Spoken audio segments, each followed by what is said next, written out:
Welcome to the wonderful world of dance, bringing you exclusive interviews with top dancers and choreographers and reviews of the world's best companies across the globe.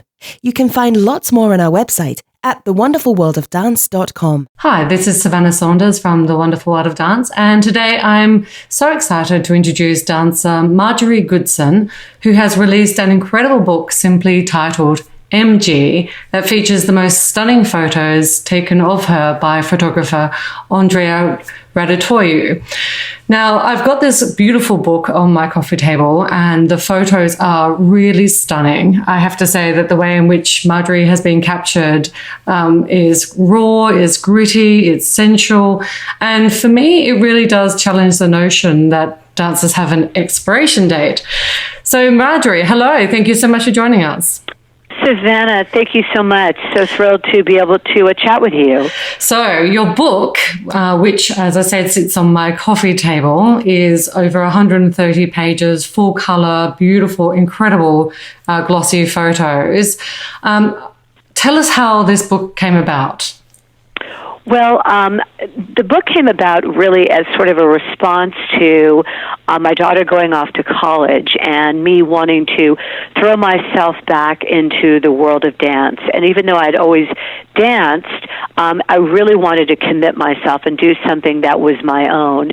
And so while she was away at college, I had taken a lot of ballet. And during that time, I got injured. And so I had to figure out something else that I could do. I was able to continue dancing, but not doing ballet. It was very difficult for me. So this notion of creating a dance book where I sort of had the best of both worlds, I could create positions, I could create my art, I could still, in fact, dance, sort of was born through this notion of creating this dance photography book. And my friend, Torsten Witt, who does the hair and makeup on the book and is also working on my second book, MG2, introduced me to Andreea, and together, the three of us put together this book, MG, and which I'm so proud of, and it's hard to believe that I'm now working on my second book, which I started back in 2017. Well, I'm so excited to hear that you're working on your second book, because the first book, as I said, it is truly stunning, and the photographer and obviously the collaboration between the three of you has, well, for those who, when you actually see the photos in the book, and there's going to be photos in the next edition of The Wonderful World of Dance, because the photos are just so stunning. They really do capture so very many different sort of aspects of you. Tell us about how some of these incredible pieces came together. Well, I think the first and foremost was that when I started the book, it was very, very important to me that I did not want to look like I was trying to recapture my youth. And for those who are listening or don't know or wouldn't know, I'm 56 years old. And actually at that time, I was 51. And certainly in the dance world, one would consider that way past your prime. And so for me, it was very important that I approach this as the woman that I was during that time, and not trying to recapture my youth and trying to be this young ingenue. And I think that this sort of feeling that you mentioned of like gritty, raw, sensual imagery was something that I really wanted to go after, because that's sort of where I felt I was at that time and still sort of feel that way. And so we sort of took it from there. I wanted something a little edgy and gritty and artful, and not just pretty. Yeah. I didn't want it to be pretty. It's certainly, I think I would describe it more as striking than pretty. I think the photos are very, very dramatic, and they're very artistic. Thank you. And the quality is just sensational, really. So tell us about your own dance journey. Tell us about how you got into dance. Well, ballet was really my first love. I began that when I was very, very little. I started, I think, hopping around when I was about 5, and then I seriously started training when I was 8 years old at the School of American Ballet in New York, which is the theater school for the New York City Ballet. And I trained there for about 5.5 years, and at which point, around 13, I quit. My parents were divorced, and so, sort of a child of divorce and having to go back and forth between my parents, I was unable to perform with the other children during the holiday times. And I think that was a little bit difficult for me. So I quit, and then, of course, missed it very much and resumed it back at the age of 15, studying at the Hartford Ballet School. I then studied in New York. I was introduced to a man named Luigi, who was very big into jazz dancing, and that was my first introduction at the age of 17. And so really ballet and jazz became my loves and have remained so all through my life. And tell us about studying at the American Ballet School. This is obviously some time ago. I'm interested to sort of hear what was your experience, a couple of decades ago now. Well, my experience then is what you're asking me. Yeah. What was that like? Well, let's see. Wow. Well, I can tell you it was very. It was difficult. It was very wonderful at the same time, because the discipline of being at one of the top ballet schools was incredible. And again, it was very challenging for me because unfortunately I was not able to perform like the other children, and I never did go on to perform as a professional ballet dancer. I went off to college. I became a dance major, but then became more interested in acting and jazz dancing. And so, of course, in 1985, then I came out to California. And tell us about that journey and your first sort of steps into creating a career out there. Well, I had always, again, loved the dancing and wanted to combine it into the acting or getting into theater. And so when I was younger, I did, various musical theater like Chicago and Oklahoma and various other things, in addition to the traditional ballets that I had done in my college years. And then when I was out here in 1985, I studied acting and did a little bit here and there, but then really, again, ended up working in my father's company, who was involved in game shows, created game shows. And so I did that for about 5.5 years, and the dancing sort of took a back seat to that, although it never stopped for me. And then, of course, my daughter was born in 1993, and at that time I was 30 years old, and that became my focus in raising her and being a mother. Yes, I can imagine that must have changed your life completely. And did you stop dancing completely at that stage, taking time out? It's funny. I never stopped dancing completely, except for a very tiny bit when she was around 5 years old, and I decided I wanted to get her involved in horseback riding, because we had actually tried to get her involved in dance, and she wasn't interested. And so I tried tennis, and so we landed on horseback riding. And I, as an athlete, was so fascinated by this, I thought, I'm really going to try to do this myself.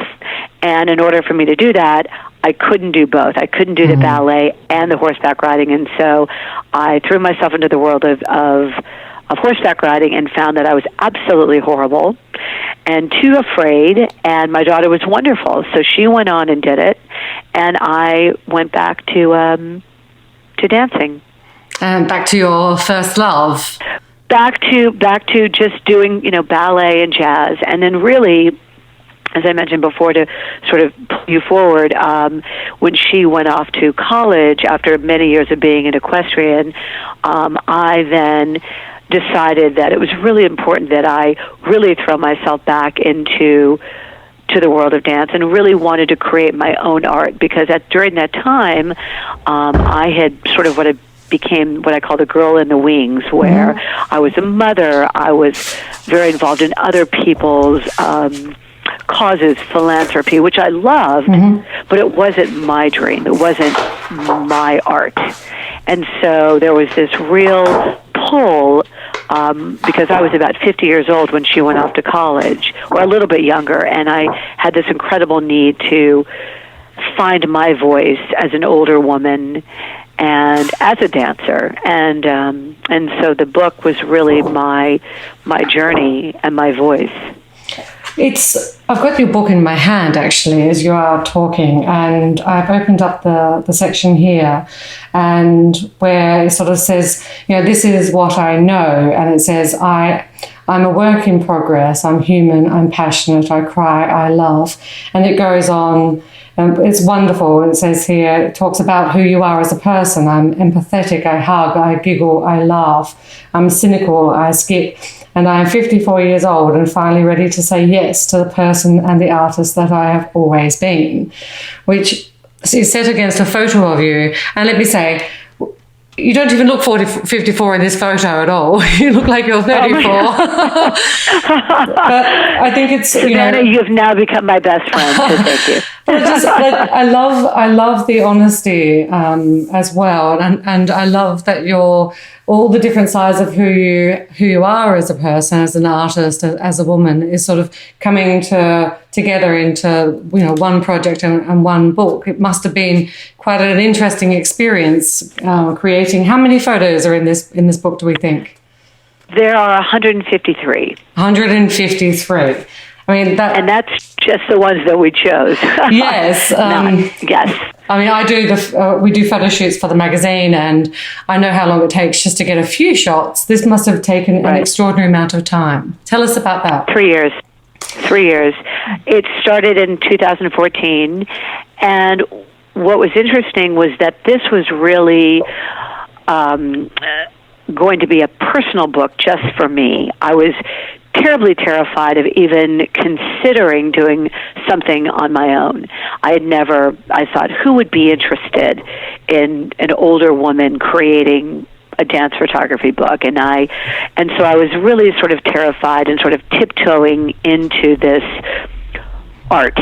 And as I started doing it, and I got a little braver, and I saw the images, and I felt stronger in my own shoes, and literally in my own point shoes, I then decided to make it a book that I was going to publish and put it out there for everyone to see, which was incredibly scary because I didn't know what the response would be, and I had such an overwhelming response to the book.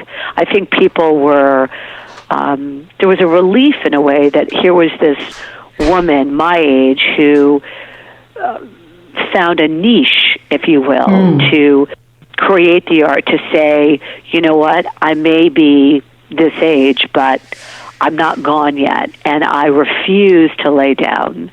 I refuse to say no. I refuse to stop. And you don't have to. That art does not have to stop at a certain age, and it is a continuum, and it really is. And so as I've created this book, my voice, my passion has gotten much stronger. My empowerment as a woman is full force now. I'm so glad that I did it. Oh, I'm so glad you did this as well. And I think it is such an inspiration, for many artists out there, particularly female dancers who are often facing what can be a very short career, particularly for example, as a professional ballet dancer, but also for audiences and for people who love dance to be able to see that actually, like you say, that there is life beyond that moment of prime, that actually your life as an artist can continue and should continue, and that there should be space for this art form to continue in this way. And I can imagine that you must be quite an inspiration for many, many dancers out there and artists and other athletes as well, thinking, well, actually, is there still a voice within me or a space for me? Well, and that is that's very true. And it's funny because as I started doing this, and it never even occurred to me. I mean, I was just trying to find a little space for myself. I was so terrified, and I just trying to own it for me.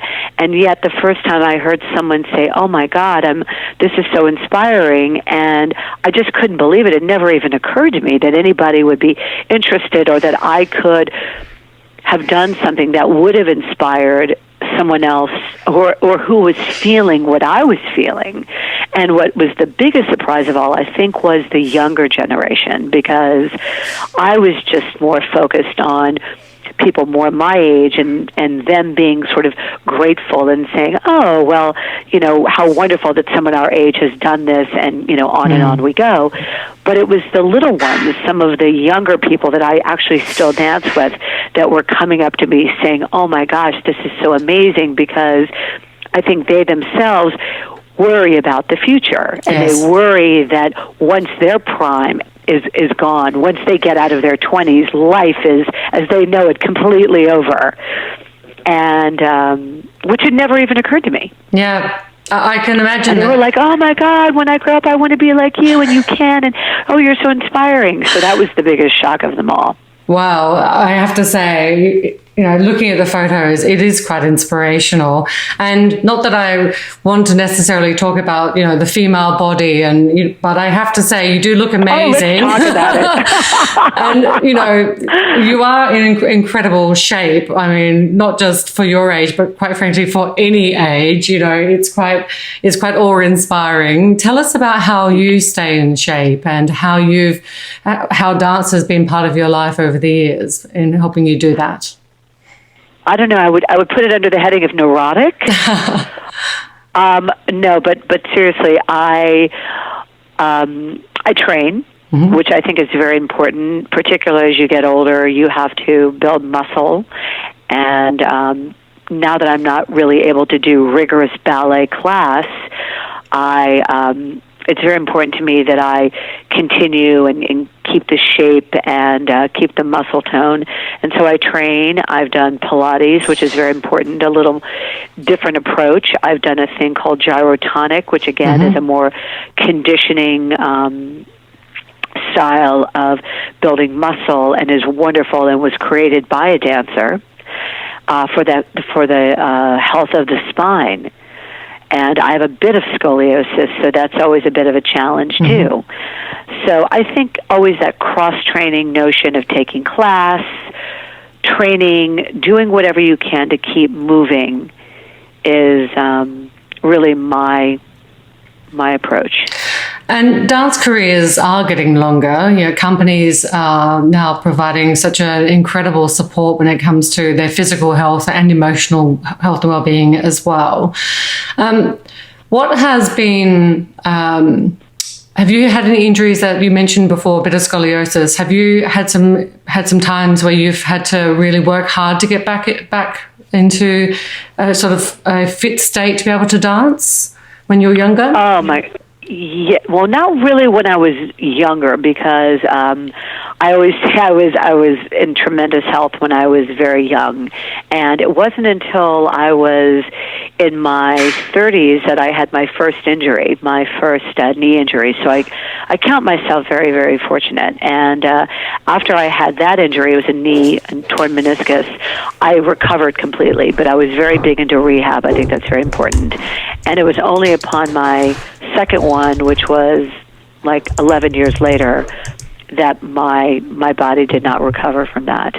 And so it's been a constant source of training and working around it, if you will. And I think you sort of learn to work with your shortcomings and the pain. And I think dancers are incredibly resilient creatures, as is, because of the nature of dance, that we have to push past the pain. We almost use it to our advantage. That's, I think, how we were able to do what we do. I think I'm always working. Like even today, I mean, my knee hurts, but you just go. That's just how it has to be. And you just push through the pain and continue, but obviously in a healthy way, of course. But you I think non-movement is probably the most dangerous thing that you can do. Yeah, absolutely. And not only danger for your body, but danger for your heart and danger for your mind. I think that's a message a lot of us, and I know that before we were recording, we were talking about how much I personally sit down a lot. I'm writing articles, I'm doing podcast shows, etc., and it seems that we don't get enough time to move. So you're definitely an inspiration there. I did want to ask you as well, what is it that you love the most about dancing? You're talking about obviously the movement, but what is it that you love the most?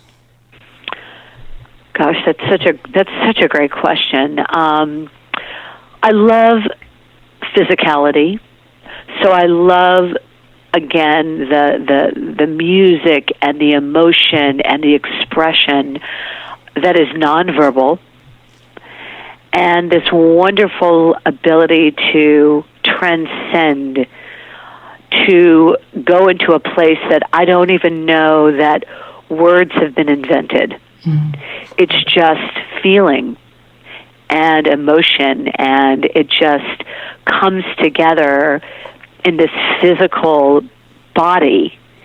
And to speak this language without using your mouth is tremendous, and it's just never ending for me. It's just, I can't. I guess I can't say enough with my body. I'm always exploring, and it's just this incredible journey, an emotional ride and you put it with music, and it's just I almost can't even talk about it. Almost no words invented, are there, to truly describe it? I don't think so. I think it's like someone said it's my religion, and I said I really feel that is my church, my religion. And you mentioned before you've had some of the younger dancers say, "Oh my goodness, I want to be like you when I'm older," and how inspiring the photos are and the book as a piece. But who are your inspirations, either within the dance world or outside of the dance world? Who inspires you? Well, when I was younger, it was, oh my gosh, now my brain is gone. Well, of course, Mikhail Baryshnikov, I, fell in love, actually. I mean, he was just such an inspiration. Gelsey Kirkland was, very big. Suzanne Farrell, these were the dancers that I grew up with, to name a few, and I had the opportunity to meet both of them. I've never met Mikhail Baryshnikov, and I probably would pass out. I really feel like I would just absolutely, and I'm not starstruck in any way, but I think that when people talk about that, I think they refer to a time in your life that moves you so completely that it changed my life. I mean, when I saw him perform when he came in 1974, and I was a little girl, and the power on stage, I just never seen anything like it, and the expression, and it really just turned my world inside out. And so, of course, and then, now dance has changed so very much, and I think Misty Copeland is such a leading force as a woman who has changed the look of the dancer, the strength of the dancer. The dancer's just sort of moved through a different platform. And then I think in the world of, in just terms of entertainment, I said I love, as an entertainment, as a woman, as a strong force, though controversial, is Madonna. I think that she's sort of this incredible, iconic woman who has lasted from the 80s to the 90s, constantly reinventing herself, who was a dancer, who started out as a dancer, and has become iconic in the world of performance and music. And I love that. I love that notion that it just doesn't have to stop.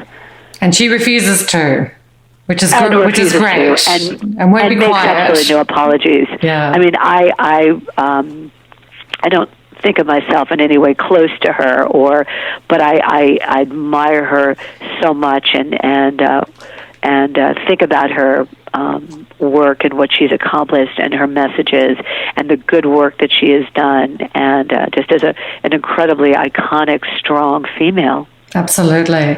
And looking at some of the photos as I'm flicking through, some of these photos, well, so many of them, the strength as a woman really does, and as a dancer and an artist really shines through. Do you have a favorite, if they could possibly have one after 150 photos?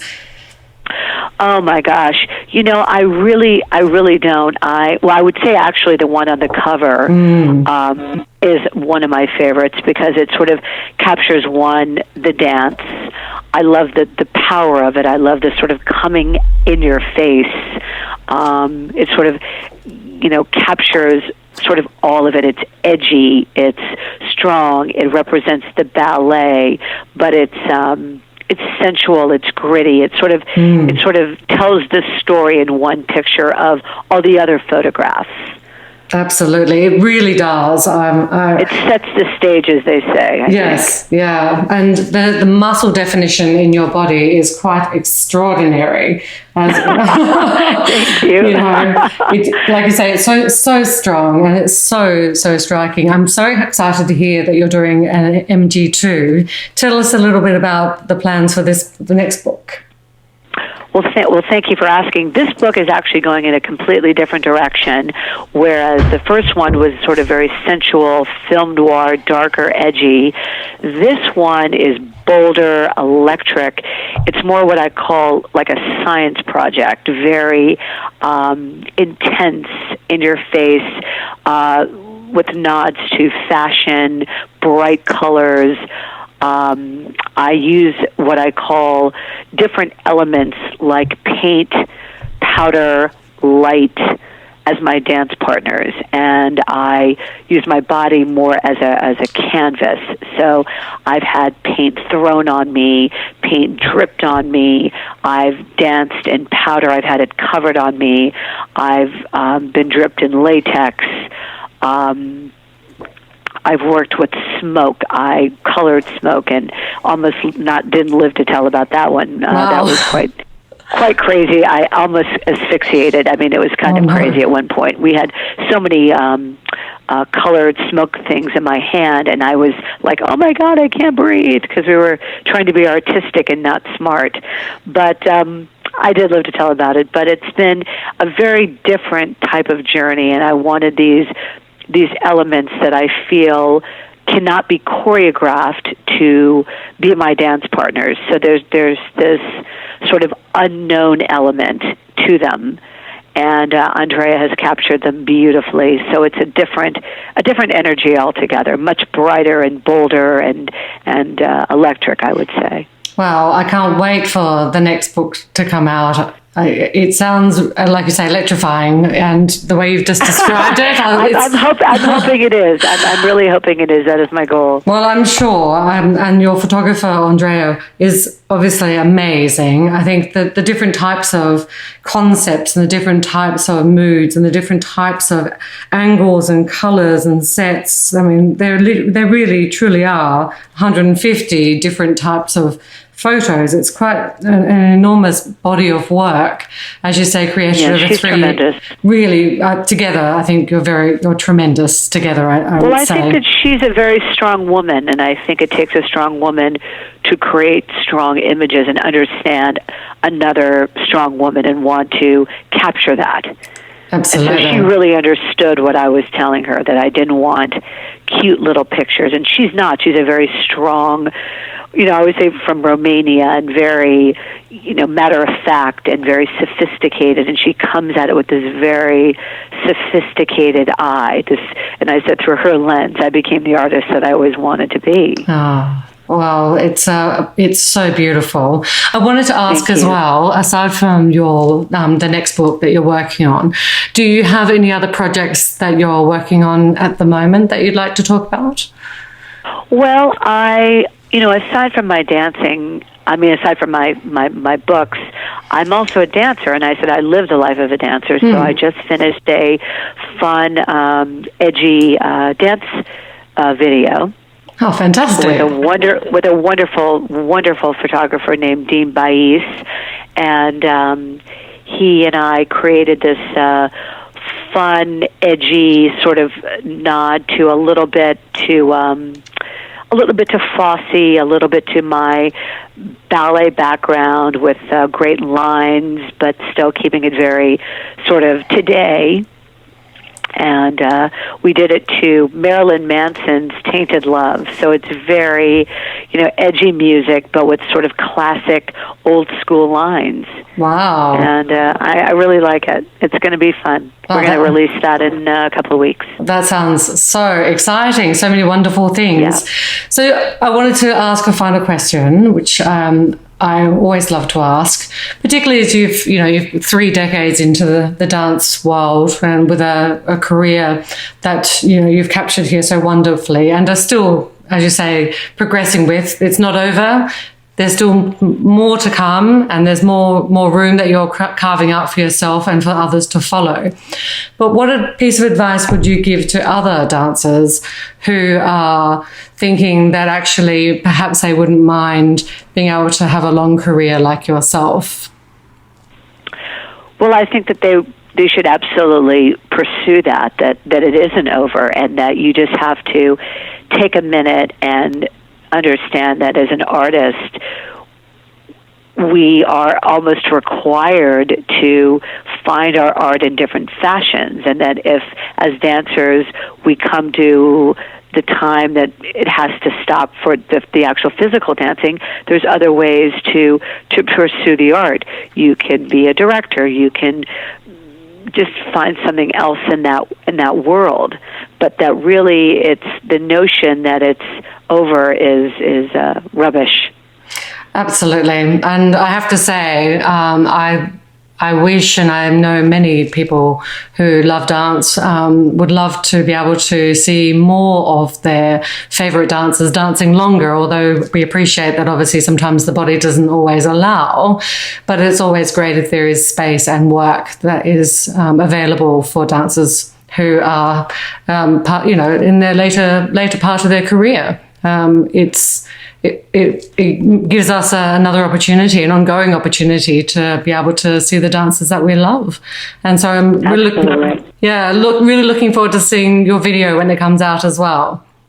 Oh my goodness, Savannah, thank you so much. I've had such a great time chatting with you, and thank you for all the wonderful things you said about the book. I really appreciate it. It's been a wonderful experience. It's so lovely to talk to you as well, and you are an inspiration without doubt. And for listeners, you must get a copy.